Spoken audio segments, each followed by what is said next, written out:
नए शब्द: निर्मूल, बिना जड़ की, निरर्थक। स्वार्थ, स्वार्थ। समार, संभाल, सुरक्षित। जरा, अत्यंत छोटा कण। कल्पना फलवन, भारत की विविधता में एकता है, इसे स्पष्ट करो। विश्व में भारत सबसे पुरानी सभ्यता का एक जाना माना देश है, जहाँ वर्षों से कई प्रजातीय समूह एक साथ रहते हैं।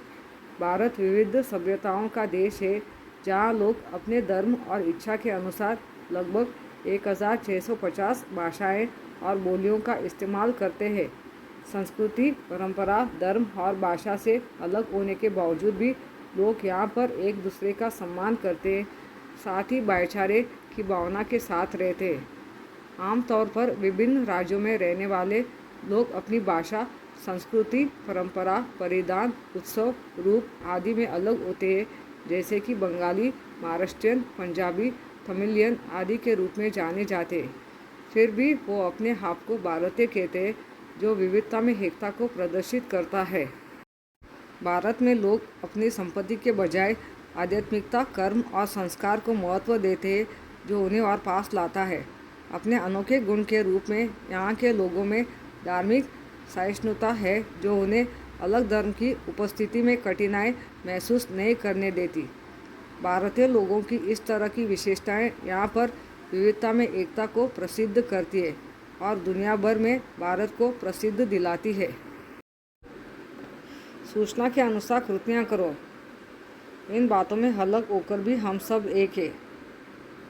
इन बातों में अलग होकर भी हम सब एक है। धर्म अलग, भाषा अलग। बगिया की शान। बगिया की शान, भांति भांति के फूल, फल। कविता में इस अर्थ में प्रयुक्त शब्द लिखो। दीपक, दीप। पुष्प, फूल। तिरस्कार, नफरत। प्रेम, प्यार। कविता में प्रयुक्त विलोम शब्दों की जोड़ियाँ लिखो। छोटा, बड़ा। एक, अनेक। नकद, उधार। प्यार, नफरत। भाषा बिंदु। पाठों में आए अवयवों को पहचानो और उनके भेद बताकर उनका अलग अलग वाक्यों में प्रयोग करो। अवयव शब्द, अवयव का नाम, वाक्य प्रयोग। आज, क्रिया विशेषण अवयव। आज रविवार है। कल, क्रिया विशेषण अवयव। कल मैं गांव जाऊंगा। अचानक, क्रिया विशेषण अवयव। अचानक बारिश शुरू हुई। तुरंत, क्रिया विशेषण अवयव। तुम तुरंत चले आओ। परंतु, समुच्चय बोधक अवयव। मैंने उसे बहुत समझाया, परंतु वह नहीं माना। बल्कि, समुच्चय बोधक अवयव। मुझे चाय ही नहीं बल्कि बिस्कुट भी चाहिए।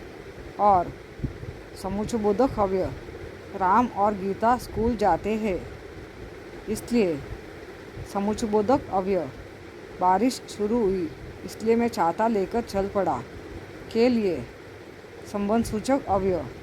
मैं उसके लिए नई साइकिल खरीद कर लाई। की ओर, संबंध सूचक अवयव। मैंने तुरंत राम की ओर देखा। के साथ, संबंध सूचक अवयव। मैं उसके साथ खेलता हूँ। के ऊपर, संबंध सूचक अवयव। उसके ऊपर एक छत है। हाँ, विस्मयादिबोधक अवयव। हाँ, मुझे दर्द हो रहा है। वाह, विस्मयादिबोधक अवयव। वाह, क्या ताज है। अरे, विस्मयादिबोधक अवयव। अरे, तुम इधर आ जाओ। उपयोजित लेखन। शालेय बैंड पथक के लिए आवश्यक सामग्री खरीदने हेतु अपने विद्यालय के प्राचार्य से विद्यार्थी प्रतिनिधि के नाते अनुमति मांगते हुए निम्न प्रारूप में पत्र लिखो। यह पत्र छात्रों को स्वयं पढ़ के लिखना चाहिए।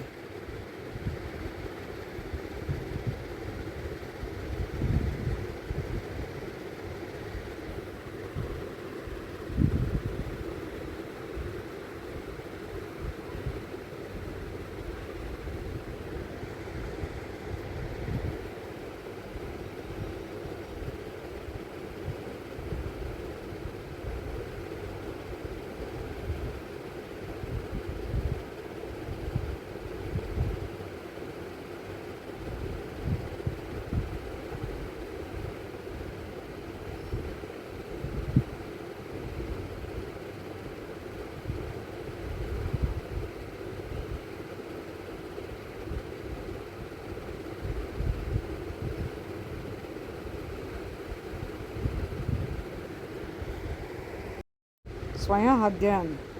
नफरत से नफरत बढ़ती है और स्नेह से स्नेह बढ़ता है। इस तथ्य से संबंधित अपने विचार लिखो। नफरत मनुष्य के हृदय को जलाने का काम करती है और साथ ही वह मनुष्य के मन मस्तिष्क पर भी हावी हो जाती है। इस कारण मनुष्य दूसरे व्यक्ति से नित जलता रहता है और दूसरे के प्रति ईर्ष्या और द्वेष की भावना रखता है। ऐसा करने से व्यक्ति को कुछ भी हासिल नहीं होता, वह स्वयं के लिए गड्ढा खोदने का काम करता है। यदि हम किसी से नफरत करेंगे तो दूसरे भी हमसे नफरत करते रहेंगे। इसलिए हमें एक दूसरे के साथ स्नेह से आचरण करना चाहिए। स्नेह यानी प्यार भी भावना। स्नेह में एक दूसरे को आपस में बांधने की शक्ति होती है। इससे भाईचारा व शांति प्रस्थापित होती है।